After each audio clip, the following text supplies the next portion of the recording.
فيلم الناظر صلاح الدين، لما وقف الناظر وقال لهم الباب ده مش هيتقفل، واللي عايز يتعلم يتعلم، الطلبه جرت ومشت. دي الحقيقه المره اللي احنا عايشينها، ان الطالب بيروح المدرسه بيخاف من الغياب وبيخاف من التقييمات، لكن مش رايح يتعلم. في الجامعه بيروحوا علشان الدكتور بياخد الغياب والحضور، السكاشن بيروحوا والمحاضرات لا. بيشتري الكتاب بينجح او بيقرا كلمتين بينجح، لكن مش رايح يتعلم. دي الكارثه اللي احنا فيها، ان الطلبه مش رايحه حابه المدرسه او حابه العلم، وده اللي بيخليهم يتطاولوا على المدرسين ويتطاولوا على المدرسه نفسها، لان هم مش شاعرين ان المكان ده انا هتخرج منه حاجه او انا هتعلم منه حاجه. لا، عدم الانتماء للعلم نفسه، او عدم الجري ورا تحصيل العلم نفسه، ده اللي مودينا في 60 دقيقه ومخلي الطلبه زي ما انتم شايفين هو مش راح يتعلم.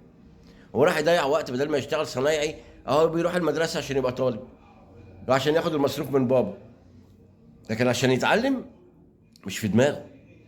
عشان كده بيطلع اجيال فاشله، يعني اجيال ورا اجيال من الفشل مستمرين.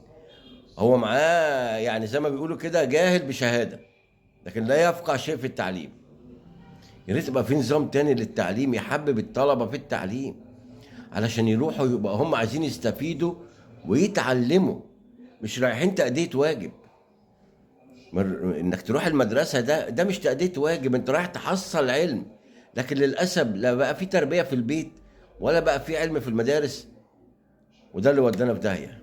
يتوب علينا ربنا.